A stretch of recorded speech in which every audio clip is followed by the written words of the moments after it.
오래전부터 나온 영화들 중에서 지금까지 계속 나오는 시리즈 영화들이 있습니다. 그 중에 대표적으로 007 시리즈 영화가 있습니다.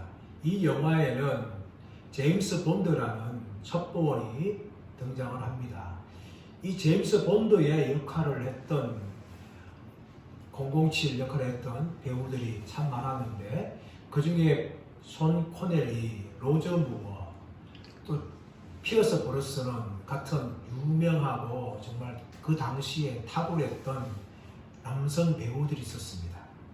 그런데 이 007을 돕기도 하면서 이 007을 공격했던 꼭 나오는 여인들이 있는데 그 여인들은 본드 걸이라고 부릅니다.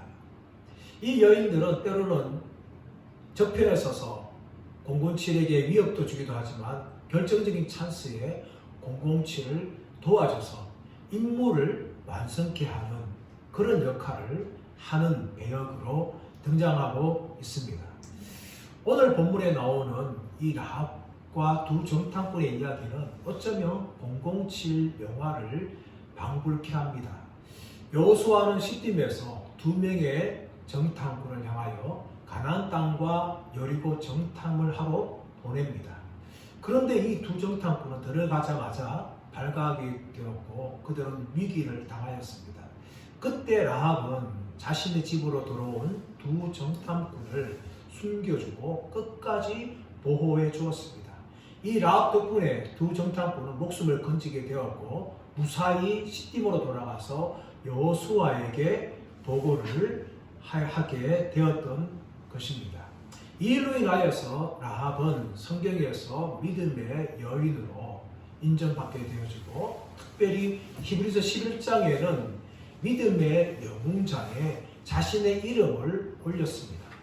히브리서 11장에는 많은 믿음의 영웅들이 등장하고 있습니다.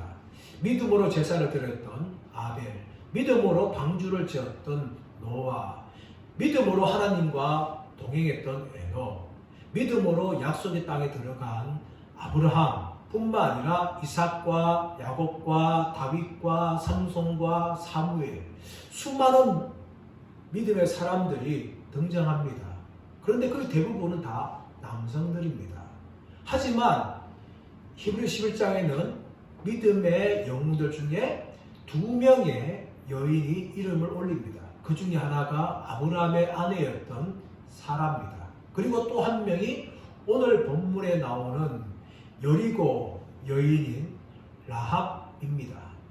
이 라합을 통해서 우리가 성경을 보면서 오늘 말씀을 통하여 그에 대한 하나님의 은혜가 나오고 또 라합의 믿음을 우리가 본문에서 발견할 수가 있습니다. 먼저 우리는 구원받을 만한 자격이 없는 자를 구원하시고 부르시는 하나님의 은혜를 볼 수가 있습니다. 1절 말씀 우리 한번 보도록 하겠습니다. 1절 말씀 보시면 눈의 아들 여호수아가 시딤에서 두 사람을 정탐꾼으로 보내며 이르되 가서 그 땅과 여리고를 엿보라 하며 그들이 가서 라합이라 하는 기생의 집에 들어가 거기서 유숙하더니 라고 말합니다. 오늘 본문의 1절에서는 여호수아가 시딤에서 두 정탐꾼을 파송하는 내용이 나옵니다. 우리는 이미 모세오경을 통하여서 12정탐꾼 파송에 대한 이야기를 우리는 알고 있습니다. 하나님께서 모세를 통하여 각 지파의 대표를 뽑아서 가나안 땅 정탐을 보내라고 명령하십니다. 그런데 그 배경은 무엇인가 하면 이스라엘 백성들이 먼저 모세에게 요구하였기 때문에 하나님께서 허락해 주신 것입니다. 신명기 1장 21절 이하에 보시면 하나님께서 가나안 땅을 너에게 주셨으니까 가서 차지하라, 두려워하지 말라 그렇게 말합니다. 하지만 이 하나님의 말씀 앞에 이스라엘 백성들은 불신앙으로 반응합니다. 그들은 마음속에 너무나 두려워서 우리가 그 땅을 확인해봐야 되지 않겠느냐, 정탐을 해야 되지 않겠느냐 하면서 모세에게 요구하는 내용이 나옵니다. 그러므로 이 가나안 땅 12정탐꾼 파송은 이스라엘 백성들이 불신앙 가운데 요구하여도 이루어진 사건임을 우리가 알 수가 있습니다. 하지만 오늘 본문의 말씀은 여호수아가 불신앙 가운데 파송한 것이 아닙니다. 여호수아는 이미 1장을 통하여서 하나님 앞에 자신의 믿음을 고백을 하면서 이어지는 2장에서 두 정탐꾼을 파송합니다. 이것은 가나안 정복 전쟁에 대한 하나님 말씀에 대한 순종의 결과로 이 파송을 한 것입니다. 자, 그런데 이렇게 이들이 들어간 곳은 어디입니까? 여리고 성에 들어갔습니다.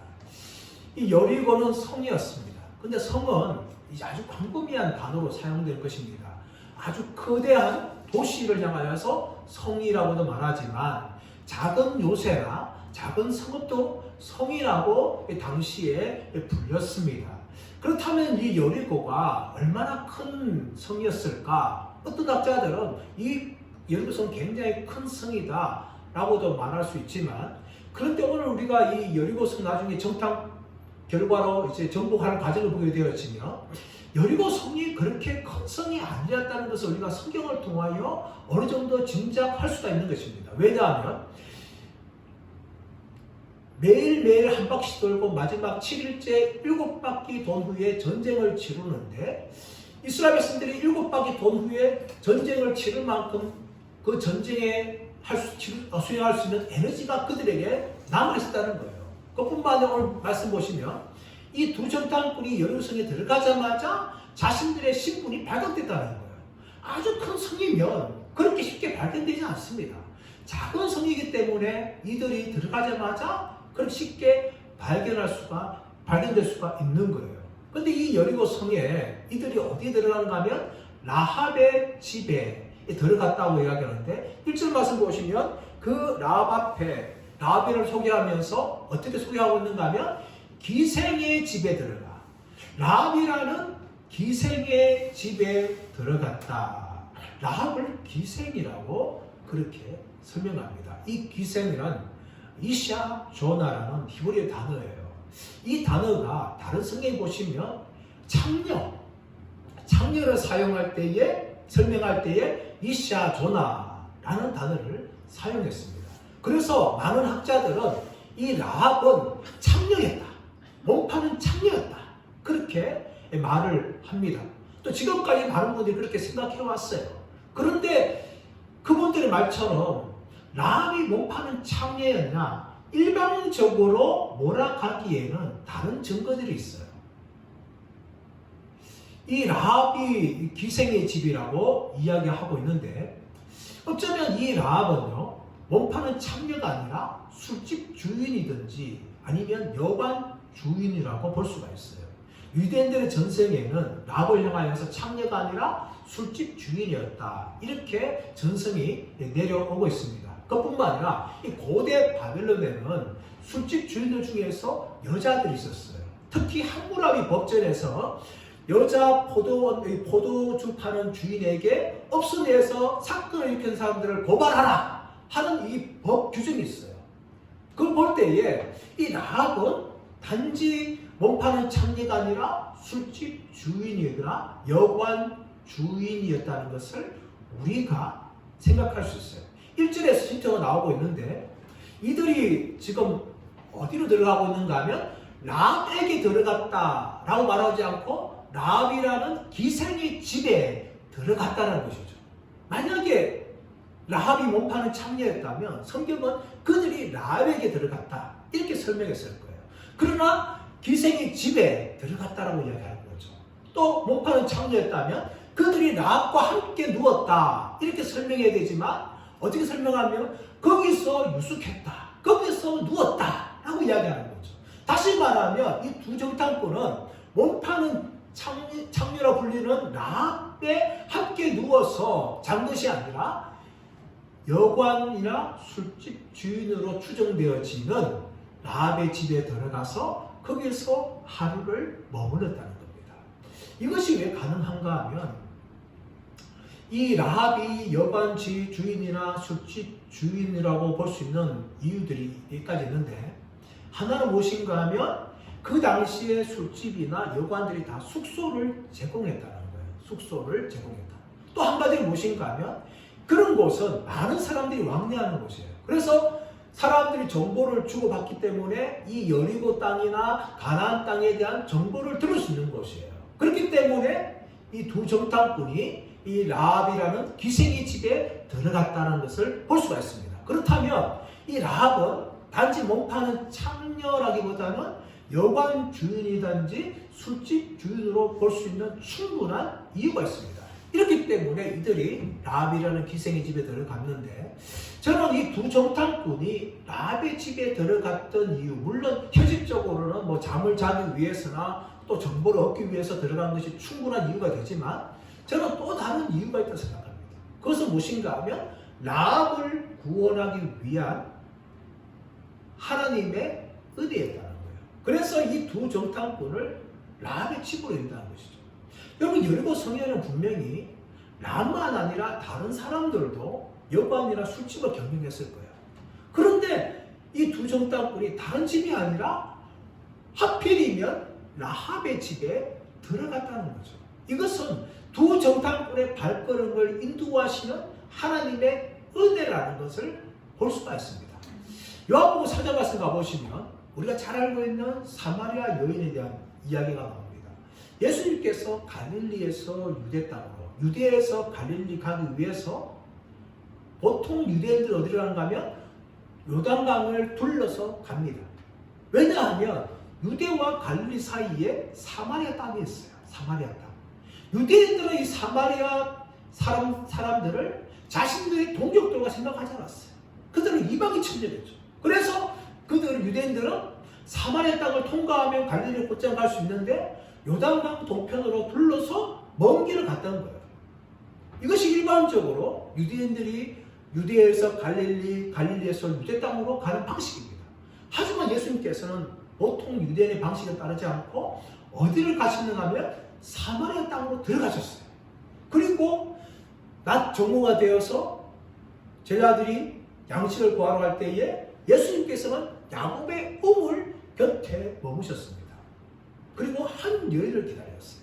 그때 한 여인이 뜨거운 햇빛에 사람들의 시선을 피하여서 물을 들어왔습니다. 예수님께서는 그 여인을 만나셨어요. 그리고 그 여인의 실체를 드러내셨죠. 너는 이미 남편이 5이 있었는데 또 다른 남자와 살고 있다. 그 여인의 모든 걸 다 드러냈어요. 여러분, 이 예수님의 말씀에 대해서 사람들은 사마리아 여인은 부정한 여자다. 이미 5번이나 남자와 결혼하고 또 다른 남자와 살고 있는 아주 정력적이고 부정한 여자다. 이렇게 해석하는 분들이 있습니다. 물론 그것도 맞을 거예요. 하지만 여러분, 그 당시의 배경을 보게 되어지면 이 여인은 부정하고 정욕적인 여인들보다는 가련하고 불쌍한 여자라고 볼 수 있습니다. 지금도 여자는요, 사실 남자에 비해서는 갑이 아니라 을이죠. 하지만 고대 당시에는 더 심하였어요. 결혼을 하였지만 남자들이 쉽게 여자를 버릴 수 있습니다. 유대인들은요, 사소한 이유들 때문에 쉽게 이혼했습니다. 그 당시에 여자들의 신분은 너무나 불안했어요. 이 사마리아인도 마찬가지였습니다. 첫 번째 남자와 결혼하였지만 사소한 이유로 이혼당했을 거예요. 근데 버림받은 여자가 그 당시에 먹고 살 수 있는 방법이 없어요. 또 다른 남자와 결혼할 수밖에 없는 것이죠. 두 번째 남자들이 버림받고, 세 번째, 네 번째, 5번째도 남자들에서 일방적으로 버림받았던 여자라고 추정할 수 있어요. 그래서 또 살기 위해서 6번째 남자와 만나서 살 수밖에 없는 기구한 인생의 여인이었습니다. 예수님은 이 가련하고 불쌍한 여자를 찾아갔습니다. 정말 인생의 행복이 어디 있는지, 그녀의 진정한 목마름을 어떻게 채울 수 있는지 예수님께서 만나주신 것이죠. 예수님은 일부러 그 여인을 찾아갔듯이 오늘 본문에서도 하나님께서는 두 정탐꾼의 발걸음을 다른 많은 여관들이나 술집이 아니라 라합의 집으로 인도하신 것을 볼 수가 있습니다. 그런데 그 라합은 어떤 여자였습니까? 여리고 여인이었어요. 또 기생, 몸 파는 창녀였든지 아니면 술집 주인이었어요. 구원받기에 정말 합당한 조건이 전혀 없는 여인이었습니다. 하지만 구원받을 만한 자격이 없는 자를 부르시고 구원하시는 하나님의 놀라운 은혜를 우리가 본문에서 볼 수가 있는 것입니다.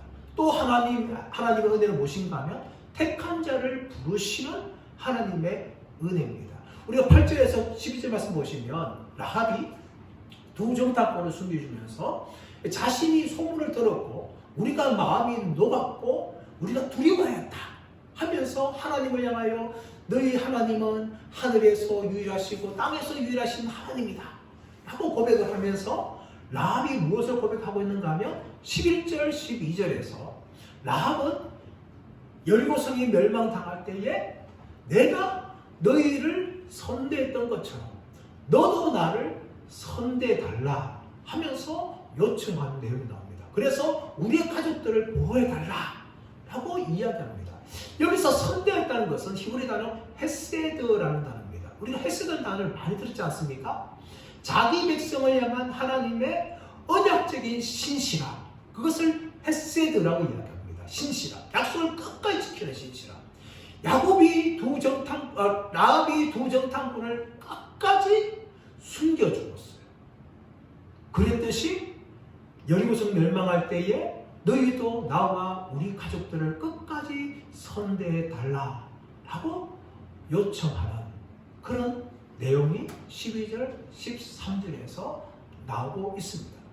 여러분, 그런데 이 라합은요 다른 사람들과 달리 유일하게 두 정탐꾼을 향하여서 자신의 믿음을 고백했어요. 이것이 어떻게 가능했을까요? 바로 라합은 여리고 성 안에서 하나님께서 택한 백성이라는 것을 알 수가 있습니다. 여러분, 우리가 믿음으로 고백하는 건요 하나님이 택하셔서 부르시고 우리에게 믿음을 주셨기 때문에 우리가 믿음으로 고백할 수가 있는 거예요. 그렇지 않으면 우리는 그렇게 고백할 수가 없는 것입니다. 수많은 사람들 중에서 하나님 우리를 택하셨어요. 그리고 부르셨어요. 그리고 우리에게 믿음을 주셔서 예수를 믿게 하는 것이죠. 이 모든 것은 무엇입니까? 택한 자를 부르시는 하나님의 은혜라는 것입니다. 사도행전 16절 말씀 가보시면 사도 바울과 실라가 빌립보에서 복음을 전하지 않습니까? 복음을 전하는데 안식일이어서 기도처가 있는가 찾아보면서 하필이면 기도처에 여자들이 있는 것을 보았습니다. 바울은 거기서 가서 그들에게 복음을 전하는데 그 많은 여인들 중에서 하나님께서 자주상사 루디아의 마음을 여셨어요. 그러니까 그 여인들 중에서 루디아가 사도 바울이 전한 복음에 반응을 하게 되어지고 바울을 데려다가 자신의 가족까지도 구원받게 하는 그런 일이 일어났다는 것입니다. 그 빌립보 성에 바로 루디아라는 여자가 하나님께서 택한 백성이라는 거예요. 그럼 원래 빌립보 사람이 아니죠. 두아디라시의 사람이었어요. 자주장사였어요. 그런데 빌립보에 어떻게 왔는지 모르지만 빌립보에 앉아있다가 사도 바울이 전한 복음을 듣고 그가 구원받는 이런 일이 일어났다는 것입니다. 사랑하는 여러분, 우리가 구원받은 것도 하나님의 은혜입니다. 오늘 본문에 나오고 있는 라합도 하나님께서 여리고 성 가운데 택하시기 때문에 라합이 구원받게 되는 이런 일이 일어났다는 것입니다. 그러므로 우리가 복음을 전할 때 낙심하지 말아야 됩니다. 우리가 복음을 전하다 보면 가족이나 친척이나 이웃들이 예수 믿지 않는 경우가 있어요. 하지만 여러분, 그들 중에서 하나님께서 택한 백성이라면 반드시 믿을 줄 믿습니다. 또 우리의 자녀들과 우리의 친구들 중에서 예수를 믿다가 따라간 분들이 있어요. 하지만 여러분, 그분들이 정말 하나님 택한 백성이라면 언제든지 돌아올 줄 믿습니다. 그렇기 때문에 우리는 낙심하지 말고 그들에게 끝까지 복음을 전거하고 그들을 위해서 기도하는 분들 되시기를 예수의 이름으로 축원합니다. 이것이 바로 라합에게 나타난 하나님의 은혜였어요. 구원받을 만한 자기가 없는 자를 부르시는 하나님의 은혜, 택한 자를 불러주시는 하나님의 은혜가 라합의 구원의 이야기에 등장하고 있습니다. 그리고 또 어떤 내용이 등장하고 있는가 하면 라합의 믿음에 대해서 우리는 라합의 이야기를 통하여 볼 수가 있습니다. 히브리서 11장 말씀 가보시면 믿음으로 기생 라합은 두 정탐꾼을 평안히 영접함으로 그들과 함께 멸망하지 아니하였다라고 이야기합니다. 라합은 믿음의 사람이었어요. 히브리서 11장 31절에서 라합에 대해서 그렇게 평가하고 있는데 오늘 본문에 보시면 라합의 믿음이 이제 두 가지가 나옵니다. 하나는 무엇인가 하면 자기 목숨을 아까워하지 않고 믿는 믿음을 이야기합니다. 자, 2절 말씀 보시면 어떤 사람이 여리고 왕에게 말하여 이르되 보소서 이 밤에 이스라엘 자손 중에 몇 사람이 이 땅을 정탐하러 이리로 들어왔나이다 라고 이야기합니다. 두 정탐꾼이 들어오자마자 그들의 신분이 발각됐어요. 어떤 사람이 여리고 왕에게 보고를 합니다.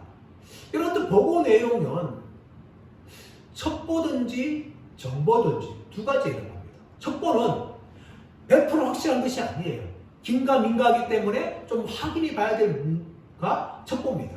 하지만 정보는 무엇인가 하면 100% 확실한 거예요. 이 어떤 사람이 여리고 왕에게 보고할 때는 첩보를 보고한 게 아니에요. 첩보를 보고하다가 잘못하면 자신의 목숨도 위험할 수 있어요. 거짓말이면. 너무나 확실한 정보이기 때문에 이 사람이 여리고 왕에게 보고를 했죠. 그러자 어떻습니까? 여리고 왕이 이 보고를 받고 3절 말씀 보시면 여리고 왕이 라합에게 사람을 보내어 이르되 내게로 와서 내 집에 들어간 그 사람들을 끌어내라. 그들은 이 온 땅을 정탐하러 왔느니라.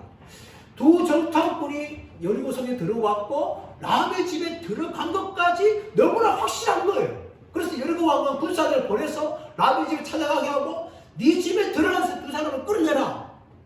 너무나 100% 확실한 정보였습니다. 그런데 이런 정보 앞에 라합이 어떻게 반응합니까? 4절에 말씀 보시면 라합이 거짓말을 하죠.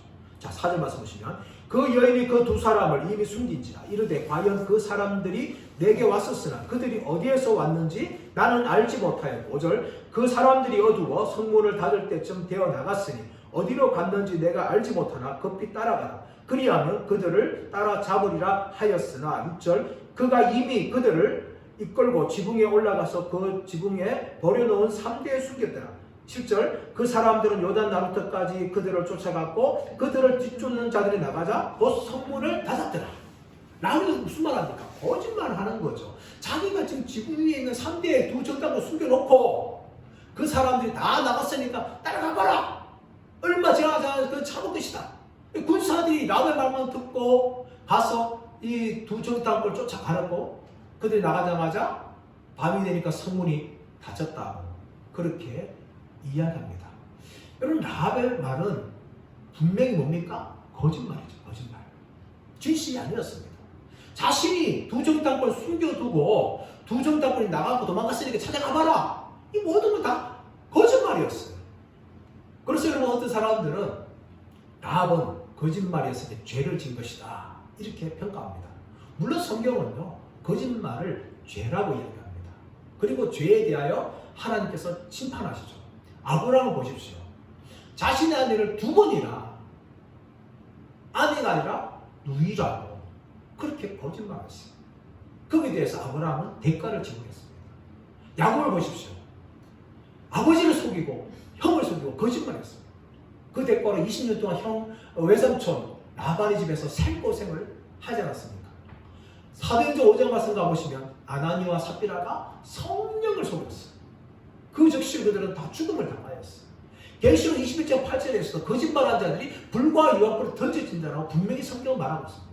성경은 분명히 거짓말을 죄라고 이야기하고 그 죄에 대해서 심판을 성경이 분명히 기록하고 있어요. 그렇다면 이 라합의 거짓말을 우리가 어떻게 평가해야 됩니까? 라합이 거짓말했으니까 하나님 앞에 심판과 저주를 받았을까요? 그런데 오늘 본문에 보시면 우리가 그렇지 않다는 것을 충분히 알고 있고 히브리서 11장에 보시면 라합이 오히려 믿음의 영웅으로 기록되어져 있습니다. 어떻게 해석을 해야 될까요? 이 사건과 비슷한 사건이 무엇인가 하면 출애굽기 2장 말씀이 나옵니다. 바로가 히브리 산파들에게 이스라엘 여인들이 사내 아이를 낳거든 나일강에 던지고 딸아이 낳으면 살려주라 그렇게 명령합니다. 그런데 이 히브리 산파들은 바로를 두려워하지 않고 하나님을 경외하는 사람들이었어요. 그래서 히브리 여인들이 사내 아이를 낳으면 나일강에 던지지 않았어요. 이로 인하여서 바로는 굉장히 분노하였습니다. 히브리 산파들을 신문하는 거죠. 너희들은 왜 내 말을 안 듣지 않고 사내 아이들을 나이가 듣지 않느냐? 그렇게 말할 때 이 히브리 산파들 어떻게 합니까? 거짓말하죠. 우리가 도착할 때 이미 히브리 여인들이 다 아이를 낳아서 어떻게 할 수가 없었습니다. 라고 이야기합니다. 거짓말이었어요. 근데 그들이 거짓말한 이유가 뭡니까? 하나님을 경외했다. 그들이 바울을 두려워하지 않고 하나님을 경외했다. 라고 이야기하면서 출애굽 2장에서는 그들이 하나님을 경외함으로 하나님께서 그들의 집을 왕성케 하였다. 라고 이야기하죠.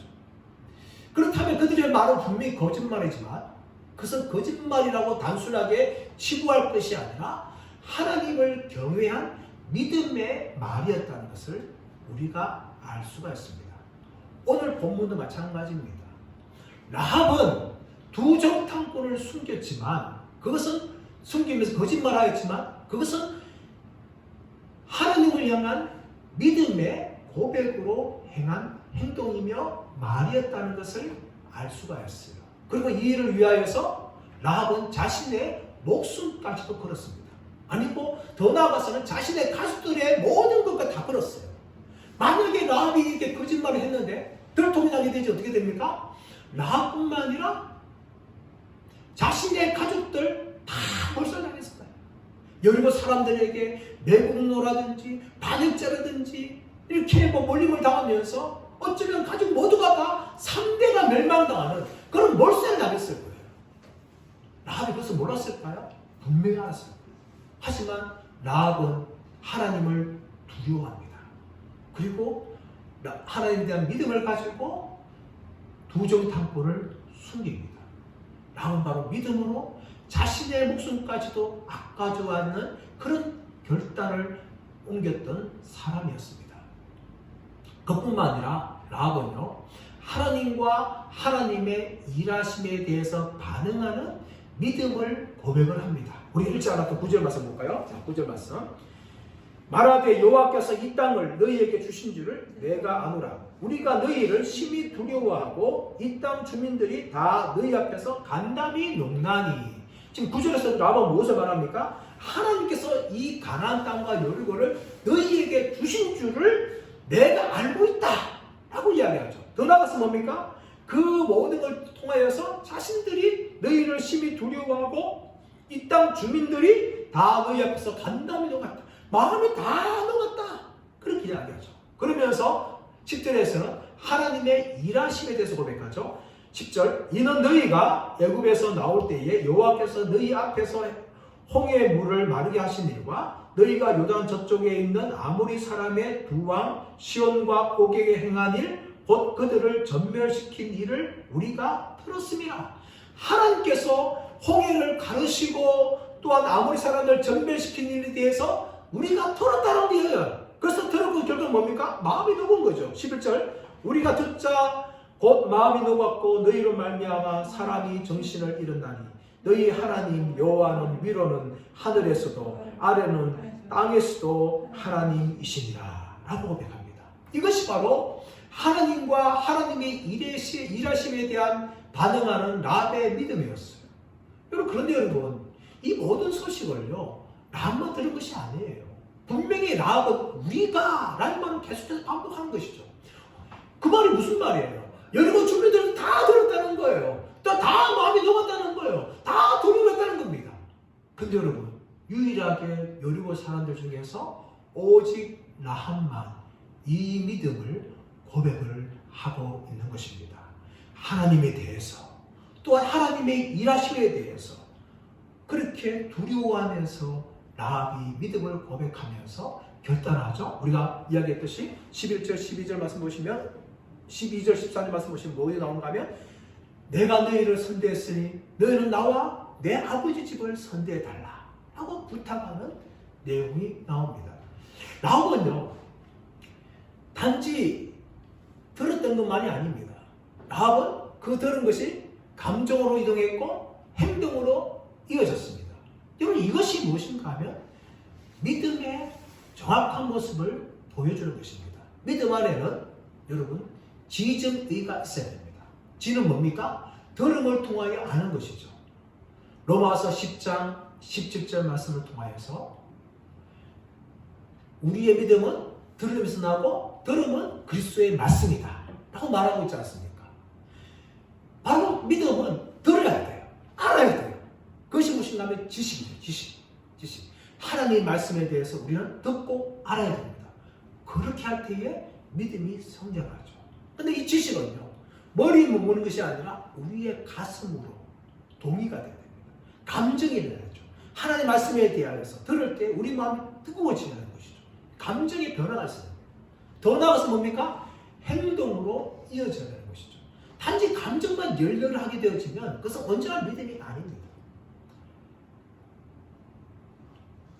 기도원에 가서 은혜 받을 때 막 감정으로 얼마나 동합니까?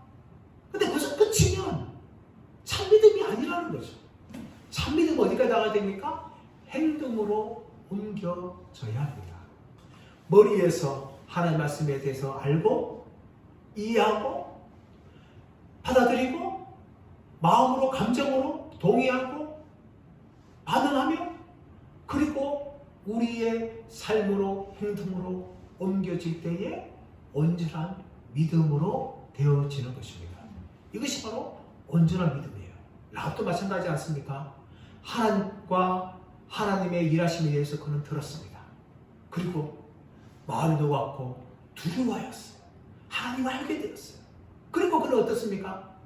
두 정탐꾼을 숨겨주면서 내가 너희들을 선대했으니까 너희는 나와 아버지 집을 선대해달라. 행동으로 옮기는 믿음으로 나아갔습니다.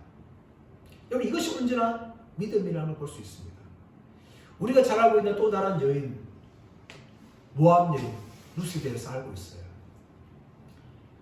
나오미가 두 자부와 함께 오르바와 룻과 함께 고향으로 돌아옵니다. 그때에 나오미는 젊은 두 가부면을 향하여서 부탁을 합니다. 너희들 아직 젊으니까 나와 함께 이스라엘로 가지 말고 너희 민족으로 돌아가라.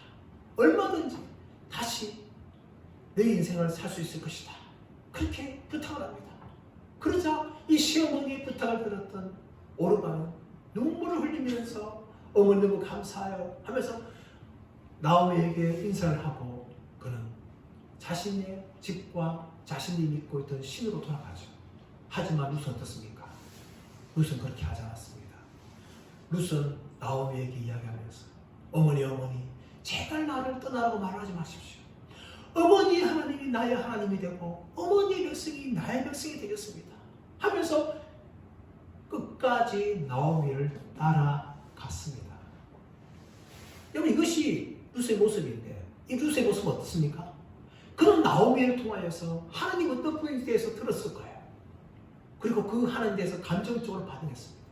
그리고 자신의 인생을 그 하나님을 믿고 또 자신이 하나님의 백성이 되기로 결단하면서 끝까지 어머니 나오미를 따라갔던 것입니다.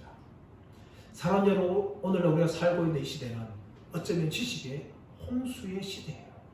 얼마나 여러분 오늘날 책이라든지 또 TV라든지 유튜브를 통해서 많은 정보를 던져 모읍니다. 또 성도들도 또 유튜브를 통하여서 얼마나 많은 설교를 듣는지 몰라요. 얼마나 많은 말씀들을 접하는지 모릅니다. 참 잘하는 거예요, 여러분. 여러분, 그렇게 하셔야 돼요. 그러나 여러분, 믿음은요, 머리만 머무면 되지 않습니다. 하나님 말씀 많이 아는 것만 머무면 되지 않아요. 그 말씀에 대해서 우리의 감정이, 우리의 마음이 반응을 해야 되고, 더 나아가서 우리의 삶으로 이어져야 하는 것입니다. 그럴 때 우리가 말씀 위에 선 온전한 믿음의 사람으로 설 수 있는 것입니다. 사랑 여러분, 저와 여러분이 그런 사람들 되기를 축복합니다. 나도 바로 그런 사람이었어요.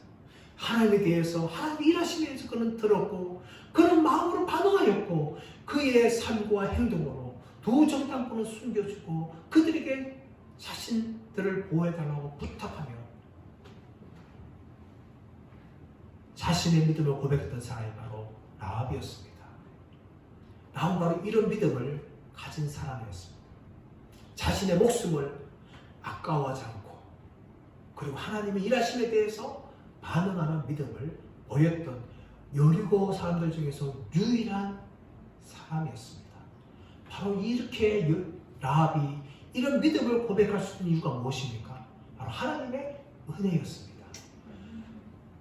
구원받을 만한 자격이 없는 자를 부르시는 하나님의 은혜, 택한 자를 불러서 구원하시는 하나님의 은혜가 라합에게 임하였던 것입니다. 사랑하는 여러분, 저와 여러분도 그 은혜를 누린 사람들입니다. 우리도 구원받을 만한 자격이 없었는데 하나님의 은혜로 구원받았고, 우리가 하나님을 선택한 것이 아닌데 하나님 먼저 우리를 선택하셔서 하나님의 백성으로 불러주셨습니다. 우리도 이 은혜가 임하였습니다. 그렇다면 여러분, 우리도 라합처럼 믿음으로 고백하기를 원합니다. 하나님을 힘써 알고 또 우리의 마음으로 하나님을 사랑하고 더 나아가서 우리의 삶과 행동으로 하나님을 배반치 않고 끝까지 하나님을 경외하며 하나님의 말씀에 순종하는 이 믿음으로 살아가시는 저와 여러분 되시기를 예수의 이름으로 축원합니다. 다시 말해 기도하기 원합니다. 하나님, 이 하나님의 은혜를 우리가 알고 이 은혜 앞에 정말 감사하며 살기를 원합니다. 그뿐만 아니라 라합의 믿음을 가지고 끝까지 하나님만 따라가고 하나님을 경외하며 우리의 목숨을 이라도 아까워하지 않고 하나님을 끝까지 믿고 나아가는 우리 모두가 되게 하여 주옵소서. 주님 부르고 하시 말 기도하겠습니다.